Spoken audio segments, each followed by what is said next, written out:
ओम शांति। 21 अगस्त 2025 के ईश्वरीय महावाक्य है। पहले सुनते हैं मुरली का मुख्य पॉइंट्स। बाबा ने कहा, आसुरी मत पर चलने से भारतवासी दर बदर हो गए हैं। अब ईश्वरीय मत पर चलेंगे तो सुखधाम में पहुंच जाएंगे। नौकरी व गृहस्थ व्यवहार करते हुए भी पवित्र रहना है। योग बल से ही तुम विश्व की राजाई स्थापन करते हो। गृहस्थ जीवन में रहकर 8 घंटे याद करनी है। बाकी समय निर्वाह कार्य करते हुए बुद्धि बाप और राजधानी में लगानी है। सेवा में सफलता का मुख्य साधन है त्याग और तपस्या। ऐसे तपस्वी सच्चे सेवाधारी हैं जो सदा बाप की लग्न में लवलीन रहते हैं। बाबा तुम्हें स्वदर्शन चक्रधारी बनाते हैं। चक्र को याद कर सदा हर्षित रहो और सबको बाप का परिचय दो। और अब सुनते हैं महावाक्यों को विस्तार से। मुरली का सार। मीठे बच्चे, तुम आसुरी मत पर चलने से दर बदर हो गए। अब ईश्वरीय मत पर चलो तो सुखधाम चले जाएंगे। प्रश्न है बाबा का, बच्चों को बाप से कौन सी उम्मीद रखनी है, कौन सी नहीं? उत्तर है, बाप से यही उम्मीद रखनी है कि हम बाप द्वारा पवित्र बन अपने घर और घाट राजधानी में जाए। बाबा कहते हैं, बच्चे मेरे में यह उम्मीद नहीं रखो कि फलाना बीमार है, आशीर्वाद मिले। यहाँ कृपा या आशीर्वाद की बात ही नहीं है। मैं तो आया हूँ तुम बच्चों को पतित से पावन बनाने। अब मैं तुमको ऐसे कर्म सिखलाता हूँ जो विकर्म न बने। गीत है आज का, आज नहीं तो कल बिखरेंगे यह बादल। ओम शांति। रूहानी बच्चों ने गीत सुना। बच्चे जानते हैं अब घर चलना है, बाप आए हैं लेने के लिए। यह याद भी तब रहेगी जब आत्म अभिमानी होंगे। देह अभिमान में होंगे तो याद भी नहीं रहेगी। बच्चे जानते हैं बाबा मुसाफिर होकर आया है। तुम भी मुसाफिर होकर आए थे, अब अपने घर को भूल गए हो। फिर बाप ने घर याद दिलाया है और रोज रोज समझाते हैं, जब तक सतो प्रधान नहीं बने हो तो चल नहीं सकेंगे। बच्चे समझते हैं बाबा तो ठीक कहते हैं। बाप भी बच्चों को जो श्रीमत देते हैं तो सपूत बच्चे उस पर चल पड़ते हैं। इस समय और तो कोई ऐसा बाप नहीं जो अच्छी मत देवे, इसीलिए दर बदर हो पड़े हैं। श्रीमत देने वाला एक ही बाप है, उस मत पर भी कोई बच्चे नहीं चलते। वंडर है, लौकिक बाप की मत पर चल पड़ते हैं, वह है आसुरी मत। यह भी है तो ड्रामा, परंतु बच्चों को समझाते हैं, तुमने आसुरी मत पर चल इस गति को पा लिया है। अब ईश्वरीय मत पर चलने से तुम सुखधाम में चले जाएंगे। वह है बेहद का वर्षा, रोज समझाते हैं। तो बच्चों को कितना हर्षित रहना चाहिए। सबको यहाँ तो नहीं बिठा सकते, घर में रहकर भी याद करना है। अभी पाठ पूरा होने का है, अब वापिस घर चलना है। मनुष्य कितना भूले हुए हैं। कहा जाता है ना, यह तो अपना घर घाट ही भूल गए हैं। अब बाप कहते हैं, घर को भी याद करो, अपनी राजधानी भी याद करो। अभी पाठ पूरा होने का है, अब वापिस घर चलना है। क्या तुम भूल गए हो? तुम बच्चे कह सकते हो, बाबा ड्रामा अनुसार हमारा पाठ ही ऐसा है जो हम घर बार को भूल एकदम भटक रहे हैं। भारतवासी ही अपने श्रेष्ठ धर्म कर्म को भूल कर दैवीय कर्म भ्रष्ट हो पड़े हैं। अभी बाप ने सावधानी दी है, तुम्हारा धर्म कर्म तो यह था, वहाँ तुम जो कर्म करते थे वह अकर्म होता था। कर्म अकर्म विकर्म की गति बाप ने ही तुम्हें समझाई है। सतयुग में कर्म अकर्म हो जाते हैं, रावण राज्य में कर्म विकर्म होते हैं। अभी बाप आया हुआ है धर्म श्रेष्ठ कर्म श्रेष्ठ बनाने, तो अब श्रीमत पर कर्म श्रेष्ठ करना चाहिए। कोई भ्रष्ट कर्म करके किसको दुख नहीं देना चाहिए। ईश्वरीय बच्चों ईश्वरीय बच्चों का यह काम नहीं है। जो डायरेक्शन मिलते हैं उस पर चलना है। दैवीय गुण धारण करने हैं। भोजन भी शुद्ध लेना है। अगर लाचारी नहीं मिलता तो राय पूछो। भोजन भी शुद्ध लेना है। अगर लाचारी नहीं मिलता तो राय पूछो। बाबा समझते हैं नौकरी आदि में कहाँ थोड़ा खाना भी पड़ता है। जबकि योग बल से तुम राजा स्थापन करते हो, पतित दुनिया को पावन बनाते हो, तो भोजन को शुद्ध बनाना क्या बड़ी बात है। नौकरी तो करनी ही है। ऐसे तो नहीं बाप का बने तो सब कुछ छोड़ यहाँ आकर बैठ जाना है। कितने ढेर बच्चे हैं, इतने सब तो रह नहीं सकते। रहना सबको गृहस्थ व्यवहार में है। यह समझाना है मैं आत्मा हूँ। यह समझना है मैं आत्मा हूँ। बाबा आया हुआ है, हमको पवित्र बनाकर अपने घर ले जाते हैं, फिर राजधानी में आ जाएंगे। यह तो पराया रावण का छी घाट है। तुम बिल्कुल ही पतित बन गए हो ड्रामा प्लान अनुसार। बाप कहते हैं अभी मैं तुमको सुजाग करने आया हूँ, तो श्रीमत पर चलो। जितना चलेंगे उतना श्रेष्ठ बनेंगे। अभी तुम समझते हो हम बाप को, जो बाप स्वर्ग का मालिक बनाते हैं, उसको भूल गए हैं। अब बाबा सुधारने आए हैं तो अच्छी रीति सुधरना चाहिए ना। खुशी में आना चाहिए। बेहद का बाप मिला है। बच्चों से बात ऐसे करते हैं जैसे तुम आत्माएं आपस में करती हो। है तो वह भी आत्मा, परम आत्मा है। उनका भी पाठ है। तुम आत्माएं पाठधारी हो। ऊंच ते ऊंच से लेकर नीच ते नीच का पाठ है। भक्ति मार्ग में मनुष्य गाते हैं ईश्वर ही सब कुछ करते हैं। बाप कहते हैं मेरा ऐसा पाठ थोड़े ही है जो बीमार को अच्छा कर दूं। हमारा पाठ है रास्ता बताना कि तुम पवित्र कैसे बनो। पवित्र बनने से ही तुम घर में भी जा सकेंगे, राजधानी में भी जा सकेंगे। और कोई उम्मीद मत रखो फलाना बीमार है आशीर्वाद मिले, नहीं। आशीर्वाद कृपा आदि की बात मेरे पास कुछ भी नहीं। उसके लिए साधु संतों आदि के पास जाओ। तुम हमको बुलाते ही हो कि हे पतित पावन, आओ आकर हमको पावन बनाओ, पावन दुनिया में ले चलो।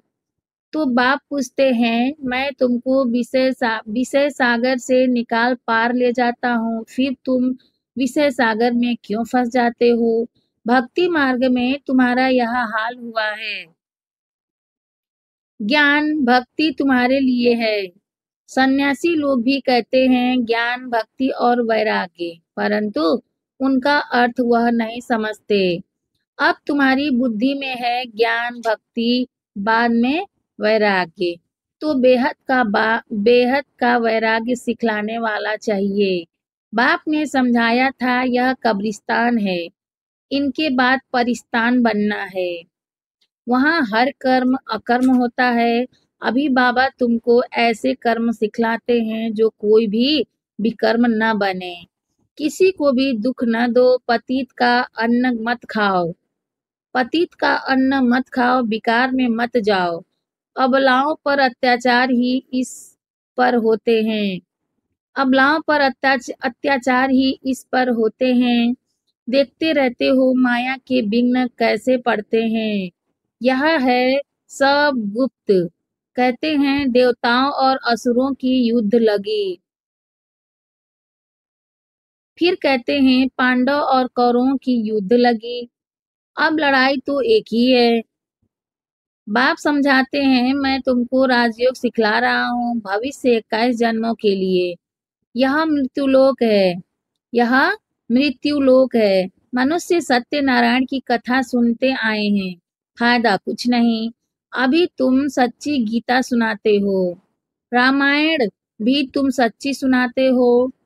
एक राम सीता की बात नहीं थी। इस समय तो सारी दुनिया लंका है, चारों ओर पानी है ना। यह है बेहद की लंका जिसमें रावण का राज्य है। एक बाप है ब्राइड ग्रूम, बाकी सब है ब्राइड्स।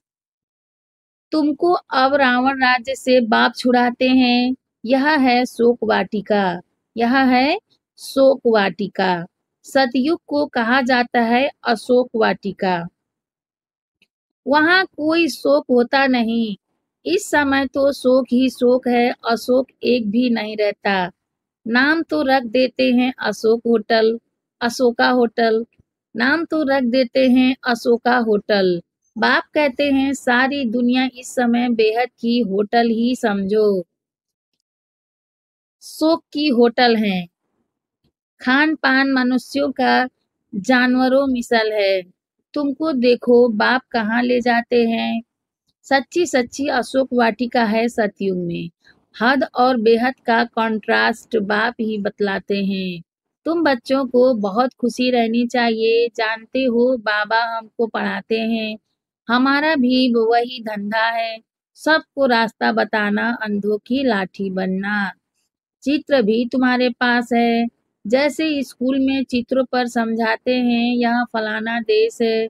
तुम तो फिर समझाते हो तुम आत्मा हो, शरीर नहीं हो। आत्माएं भाई भाई हैं। कितनी सहज बात सुनाते हो। कहते भी हैं हम सब भाई भाई हैं। बाप कहते हैं तुम सभी आत्माएं भाई भाई हो ना। गॉड फादर कहते हो ना। तो कभी भी आपस में लड़ना झगड़ना नहीं चाहिए। शरीरधारी बनते हैं तो फिर भाई बहन हो जाते। हम शिव बाबा के बच्चे सब भाई भाई हैं। प्रजापिता ब्रह्मा के बच्चे भाई बहन हैं। हमको वर्षा दादे से लेना है, इसीलिए दादे को ही याद करते हैं। इस बच्चे ब्रह्मा को भी हमने अपना बनाया है अथवा इनमें प्रवेश किया है। इन सब बातों को तुम अभी समझते हो। बाप कहते हैं बच्चे अब नया दैवीय प्रवृत्ति मार्ग स्थापन हो रहा है। तुम सभी बीके शिव बाबा की मत पर चलते हो। ब्रह्मा भी उनकी मत पर चलते हैं। बाप कहते हैं अपने को आत्मा समझ बाप को याद करो और सर्व संबंधों को हल्का करते जाओ। 8 घंटा याद रखनी है, बाकी 16 घंटे में आराम व धंधा आदि जो करना है सो करो। मैं बाप का बच्चा हूँ यह नहीं भूलो। ऐसे भी नहीं यहाँ आकर हॉस्टल में रहना है, नहीं। गृहस्थ व्यवहार में बाल बच्चों के साथ रहना है। बाबा पास आते ही हैं रिफ्रेश होने। बाबा पास आते ही हैं रिफ्रेश होने। मथुरा वृंदावन में जाते हैं मधुबन का दीदार करने। छोटा मॉडल रूप में बना रखा है। छोटा मॉडल रूप में बना रखा है। अब तो यह बेहद की बात समझने की है। शिव बाबा ब्रह्मा द्वारा नई सृष्टि रच रहे हैं। हम प्रजापिता ब्रह्मा की संतान भी के हैं। विकार की बात हो न सके, सन्यासियों के शिष्य बनते हैं। अगर वह सन्यासी कपड़ा पहन लेवे तो नाम बदली हो जाता है।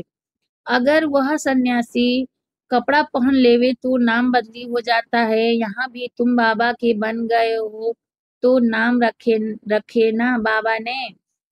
तो नाम रखे ना बाबा ने। कितने भट्ठी में रखे थे। इस भट्ठी का किसको पता नहीं। शास्त्रों में तो क्या क्या बातें लिखी हैं, फिर भी ऐसा ही होगा। अब तुम्हारी बुद्धि में सृष्टि का चक्र फिरता है। बाप भी स्वदर्शन चक्रधारी है ना। सृष्टि के आदि मध्य अंत को जानना है। बाबा को तो शरीर भी नहीं, तुमको तो स्थूल शरीर है। वह है ही परम आत्मा। आत्मा ही स्वदर्शन चक्रधारी है ना। अब आत्मा को अलंकार कैसे दिए जाए, समझ की बात है ना। यह कितनी महीन बातें हैं। बाप कहते हैं वास्तव में मैं हूँ स्वदर्शन चक्रधारी। तुम जानते हो आत्मा में सारे सृष्टि चक्र का ज्ञान आ जाता है। बाबा भी परम धाम में रहने वाला है, हम भी वहाँ के रहने वाले हैं। बाप आकर अपना परिचय देते हैं बच्चे मैं भी स्वदर्शन चक्रधारी हूँ। मैं पतित पावन आया हूँ तुम्हारे पास। मुझे बुलाया ही है कि आकर पतित से पावन बनाओ, लिबरेट करो। उनको शरीर तो है नहीं, वह अजन्मा है। भल जन्म लेते भी हैं परंतु दिव्य। शिव जयंती अथवा शिवरात्रि मनाते हैं। बाप कहते हैं मैं आता ही हूँ तब जब रात पूरी होती है, तो दिन बनाने आता हूँ। दिन में 21 जन्म, फिर रात में 63 63 जन्म। आत्मा ही भिन्न भिन्न जन्म लेती है। अब दिन से रात में आई है, फिर दिन में जाना है। स्वदर्शन चक्रधारी भी तुमको बनाया है। इस समय मेरा पाठ है, तुमको भी स्वदर्शन चक्रधारी बनाता हूँ। तुम फिर औरों को बनाओ। 84 जन्म कैसे लिए हैं, वह 84 जन्मों का चक्र तो समझ लिया है। आगे तुमको यह ज्ञान था क्या? बिल्कुल नहीं, अज्ञानी थे। बाबा मूल बात समझाते हैं कि बाबा हैं स्वदर्शन चक्रधारी। उनको ज्ञान का सागर कहा जाता है। वह सत्य है, चैतन्य है। तुम बच्चों को वर्षा दे रहे हैं। बाबा बच्चों को समझाते हैं आपस में लड़ो झगड़ो मत, लून पानी मत बनो, सदैव हर्षित रहना है और सबको बाप का परिचय देना है। बाप को ही सब भूले हुए हैं। अब बाप कहते हैं मामेकम याद करो। निराकार भगवानोवाच, निराकारी आत्माओं प्रति। असुल तुम निराकार हो फिर साकारी बनते हो। साकार बिगर तो आत्मा कुछ कर ही नहीं सकती। आत्मा शरीर से निकल जाती तो चूर-पुर कुछ भी हो नहीं सकती। आत्मा फौरन जाकर दूसरे शरीर में अपना पार्ट बजाती है। इन बातों को अच्छी रीति समझो, अंदर घुटते रहो। हम आत्मा बाबा से वर्षा लेते हैं। वर्षा मिलता है सतयुग का। जरूर बाप ने ही भारत को वर्षा दिया होगा। कब वर्षा दिया, फिर क्या हुआ, यह मनुष्यों को कुछ भी पता नहीं है। अभी बाप सब बताते हैं। तुम बच्चों को ही स्वदर्शन चक्रधारी बनाया है। फिर तुमने 84 जन्म भोगे। अब फिर मैं आया हूँ, कितना सहज समझाते रहते हैं। बाप को याद करो और मीठे बनो। एम ऑब्जेक्ट सामने खड़ी है। बाप वकीलों का वकील है, सब झगड़ों से छुड़ा देते हैं। तुम बच्चों को आंतरिक खुशी बहुत होनी चाहिए। हम बाबा के बच्चे बने हैं। बाप ने हमको एडॉप्ट किया है वर्षा देने। यहाँ तुम आते ही हो वर्षा लेने। बाप कहते हैं बाल बच्चे आदि देखते हुए बुद्धि बाप और राजधानी की तरफ रहे। पढ़ाई कितनी सहज है। बाप जो तुमको विश्व का मालिक बनाते हैं उनको तुम भूल जाते हो। पहले अपने को आत्मा जरूर समझो।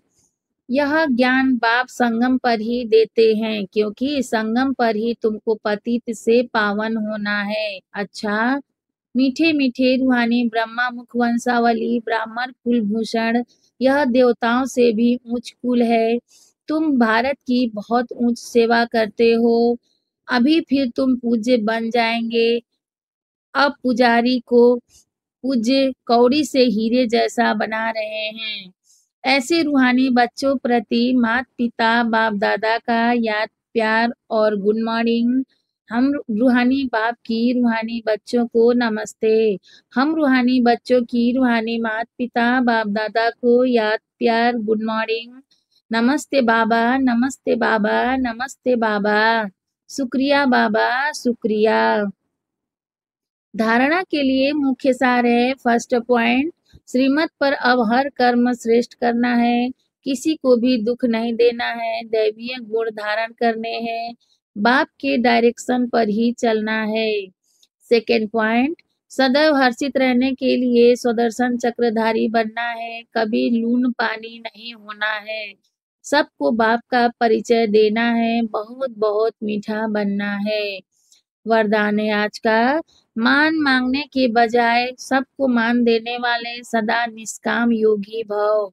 मान मांगने के बजाय सबको मान देने वाले सदा निष्काम योगी भव। आपको कोई मान दे माने, वह न माने, लेकिन आप उसको मीठा भाई, मीठी बहन मानते हुए सदा सम्मान में रह, स्नेही दृष्टि से, स्नेह की वृत्ति से आत्मिक मान देते चलो। यह मान देवे तो मैं मान दूं, यह भी रॉयल भिखारीपन है। इसमें निष्काम योगी बनो, रूहानी स्नेह की वर्षा से दुश्मन को भी दोस्त बना दो। आपके सामने कोई पत्थर भी फेंके तो भी आप उसे रत्न दो, क्योंकि आप रत्नागर बाप के बच्चे हो। स्लोगन है, विश्व का नव निर्माण करने के लिए 2 शब्द याद रखो, निमित्त और निर्माण। विश्व का नव निर्माण करने के लिए 2 शब्द याद रखो, निमित्त और निर्माण। अब व्यक्ति सारे, सहज योगी बनना है तो परमात्मा प्यार के अनुभवी बनो। सहज योगी बनना है तो परमात्मा प्यार के अनुभवी बनो। सेवा में सफलता का मुख्य साधन है त्याग और तपस्या। ऐसे त्यागी और तपस्वी अर्थात सदा बाप की लग्न में लवलीन प्रेम के सागर में समाये हुए, ज्ञान आनंद सुख शांति के सागर में समाये हुए को ही कहेंगे तपस्वी। ऐसे त्याग तपस्वी वाले ही सच्चे सेवाधारी हैं। अच्छा, ओम शांति।